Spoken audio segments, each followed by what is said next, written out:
Saudações a todos, espero que todos estejam bem. Bom, mais um vídeo de comentários gerais a respeito do assunto em questão.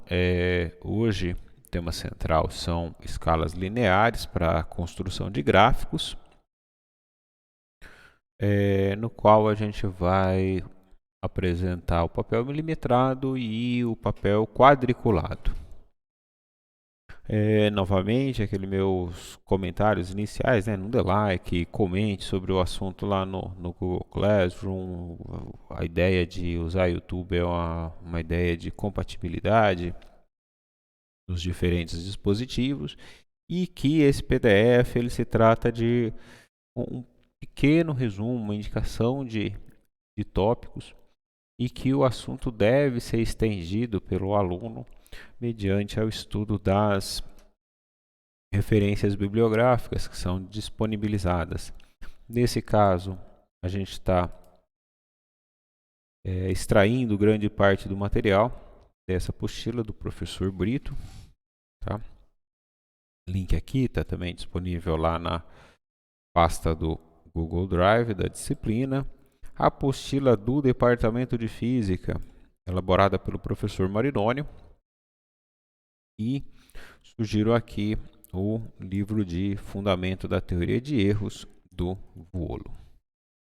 Bom, então, vamos começar, né? Nós seguiremos esse estudo dos gráficos, né? Devido à importância do assunto na área experimental e na área teórica também, vale enfatizar. Aqui eu menciono só a área experimental porque a gente está tratando de uma disciplina de introdução à prática experimental. No vídeo anterior a gente viu como trabalhar com os gráficos em programas, né, de computador para construção de gráficos, mas vamos lembrar que durante muito tempo a gente acabou utilizando papel, né, lápis e régua para desenvolver essa atividade e por muitos ainda, eu incluso, essa atividade em papel ela é muito instrutiva, porque ela permite que a gente tenha uma visão bem... ao fazer o processo de construir um gráfico no papel, né, de certa forma a gente tem todo o controle sobre o processo, ou seja, é muito proveitoso que a gente faça essa atividade. Então, a minha primeira sugestão, né, é que vocês sugiram pontos, né, ou extraiam pontos de tabelas da internet e tudo mais, e que construam os próprios gráficos ao término desse vídeo. Vale lembrar que eu também disponibilizei na pasta do Google Drive alguns tipos de papel, por exemplo, milimetrado, papel monologue e de log, que será alvo dos próximos vídeos. E que ainda que não seja possível imprimir, né, para quem não tem impressora, e atualmente está difícil comprar esses tipos de papel em papelaria, né, as editoras, as gráficas não têm feito ele mais. Todavia, a gente pode tentar construir com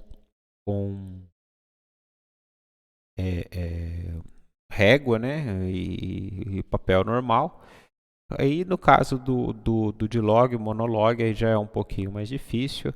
Mas em geral tem papelaria que a gente consegue imprimir, né, os PDFs e fica mais fácil, né, pagar para imprimir um PDF e depois tirar cópias. Então vamos lá. Aqui a gente vai tratar o emprego de eixos lineares, né, valendo lembrar que nos referimos como abscissa a coordenada horizontal de referencial, muitas vezes tratado na prática como eixo X, e a ordenada, que é a coordenada vertical de referência, ou seja, eixo Y.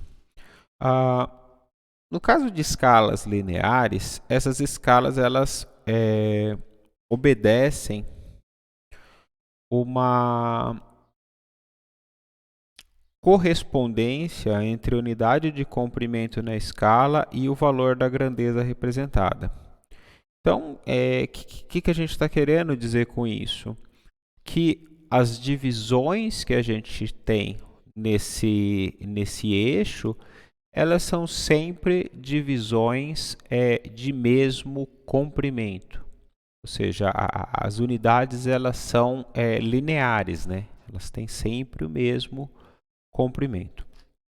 Como eu vou apresentar aqui, avançando um pouquinho, no papel milimetrado e no papel quadriculado. Então, note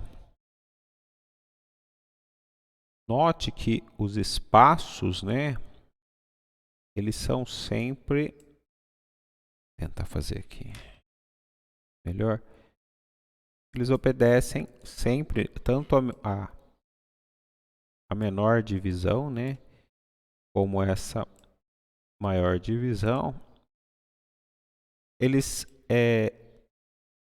estão definidos por intervalos iguais nesse papel. Caso do milimetrado também, né, perceba aqui um papel milimetrado, eles seguem sempre o mesmo espaçamento. E por isso que a gente chama essa escala de escala linear. Tanto no eixo x, né, como no eixo y, ou seja, nas abscissas e nas ordenadas.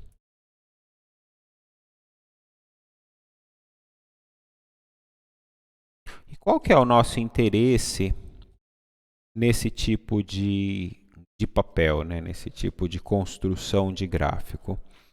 É conseguir estabelecer relações funcionais entre diferentes grandezas. Ou seja, nesse caso, obter uma reta. Então, o que a gente busca aqui seria algo assim, né? Obter uma reta, onde essa reta seria construída, né, experimentalmente por pontos. Então, vamos supor que fazer alguns pontos aqui. E a gente fez um experimento, né, e acabou obtendo esses pontos que eu estou marcando aqui com o lápis. E a ideia é que a gente possa entender essa relação linear, menos aqui, né, seria a média, entre a grandeza que está sendo apresentada no eixo x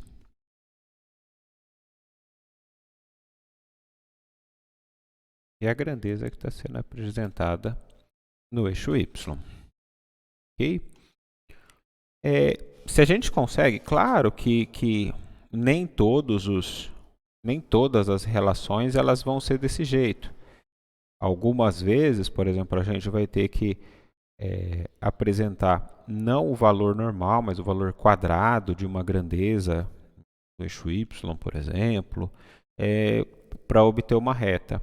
E muitas vezes a gente não vai conseguir, dependendo do estudo que está se fazendo, dos parâmetros que estão olhando, se os parâmetros que a gente está olhando não são relacionados, não é esperado que exista uma reta. Então, toda vez que eu chegar para vocês e sugerir, por exemplo, uma prática, alguma coisa, nem sempre a gente vai ter uma reta, tá? E cabe ao aluno verificar se ele está tendo uma curva, alguma coisa assim, ou se há uma reta, né? Se você consegue passar, né, por entre os pontos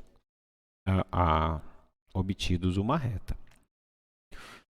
Quando a gente consegue obter uma reta, o que a gente gostaria de fazer, sabe, sempre o procedimento esperado, é conseguir obter a equação da reta, a fim de conseguir estabelecer uma relação entre as grandezas do eixo x e do eixo y, ok? Então, conforme está apresentado aqui, essa aqui é a expressão da equação da reta, né? Onde o parâmetro a ele é chamado de coeficiente angular da reta, porque ele está relacionado com a inclinação, tá? Ele está relacionado com essa inclinação aqui da reta. E o B, ele é entendido como coeficiente, ele é definido como coeficiente linear da reta, porque ele é o ponto, vamos dizer assim, quando x é igual a zero, ele é o ponto que marca onde a reta cruza no eixo y. Então, aqui, se a gente assumir, né, que nesses nossos rabiscos, que aqui é o ponto 0x, né?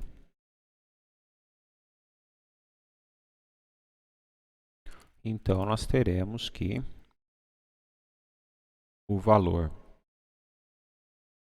nós temos aqui, nesse cruzamento, é o valor de B. Ok? E vamos lembrar também, né? Vamos mencionar que a gente pode... Deixa eu dar uma limpada aqui nesse gráfico.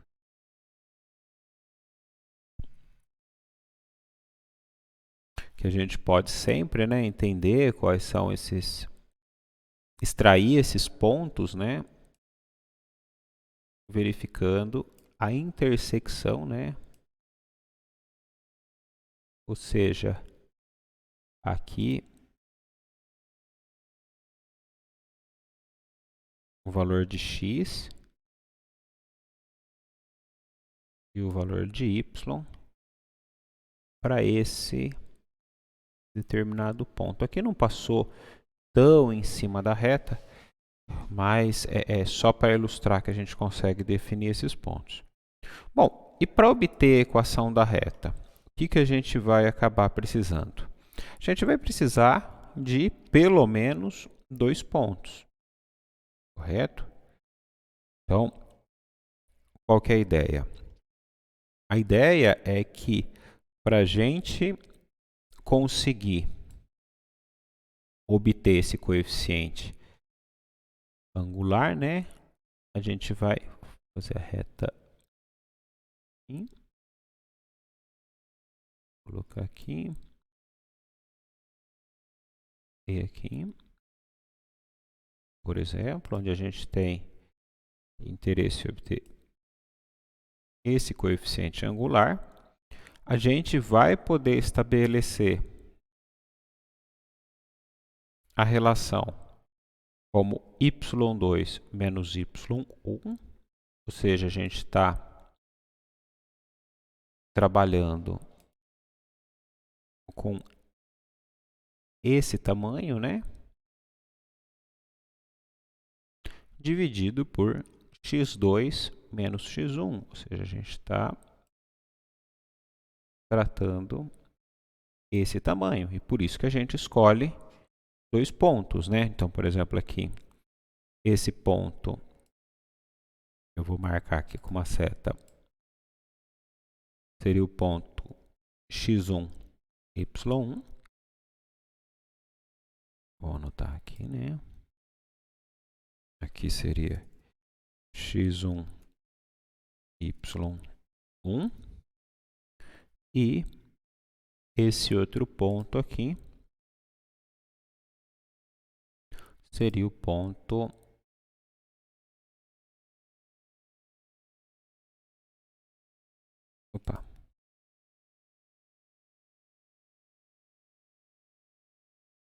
seria o ponto x2, y2.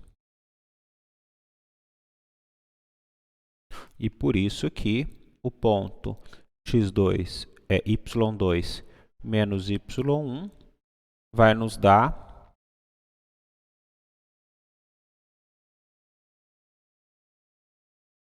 pegar esse tamanho aqui, e o x2 menos x1 dá esse tamanho aqui. Bom, mas como que a gente deve proceder para escolher esses pontos? Perceba o seguinte, se a gente fizer, deixa eu limpar bem essa figura, escolher a reta de novo aqui. Se a gente pegar e escolher um pontinho pequenininho, né, um intervalo pequeno, isso faz com que esses tamanhos sejam pequenos também.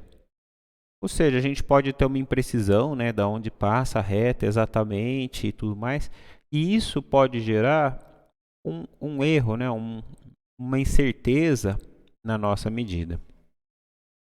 Então, qual seria o ideal a fim de minimizar possíveis incertezas? Seria pegar os pontos mais afastados possíveis. Mas vamos lembrar que seria oportuno também pegar pontos em que passem por um cruzamento dessas retas, a fim de você, por exemplo, se a gente pegar, eu vou marcar com uma seta aqui, ó. Se a gente tentar pegar bem esse ponto aqui, ó, perceba que ele não passa em cima. Então é bem oportuno a gente, em vez de pegar esse ponto aí, a gente pegar, por exemplo, esse ponto aqui, marcar por cima, que passa em cima de um cruzamento. E então a regra é pegar os pontos mais afastados possíveis e que permitam um cruzamento da reta, né, com o eixo da abscissa e da coordenada. Então, uma boa escolha seria aquele cara ali com, vamos ver alguém aqui, por exemplo, esse ponto aqui, marcar ele de novo, esse aqui,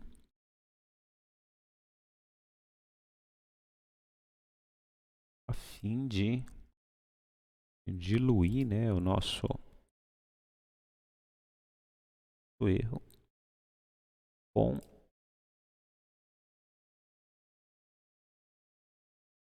esse triângulo aqui, né? E é isso que a gente está apresentando aqui nessa expressão, né? Delta y e delta x, ok? Bom, e como que a gente determina a situação do coeficiente linear? Essa vai ser a situação em que eu tenho o meu valor de x igual a zero. Então, ou a gente vem e olha o ponto de cruzamento aqui, ou o que a gente ainda pode fazer, né, é pegar um determinado valor, o ideal é que não pegue nenhum dos dois pontos que a gente usou para pegar o coeficiente linear, mas pegar algum outro ponto da reta para conseguir, então, ter um valor de x, um valor de y, a gente já vai ter determinado o coeficiente angular e assim a gente obtém o coeficiente linear. Tá? Quando a gente usa os programas que eu mostrei no vídeo anterior, em geral, esses programas eles usam métodos de cálculo numérico próprio para fazer a regressão da reta. Então aqui, por exemplo, com esse exemplo que eu mostrei aqui para vocês desenhando em cima do papel milimetrado, o que a gente fez foi tentar fazer uma reta média em cima da distribuição dos pontos, né? Onde a gente está querendo que metade dos pontos fique para cima da reta, metade dos pontos fique para baixo, a fim de se ter uma média, né? De se obter uma média.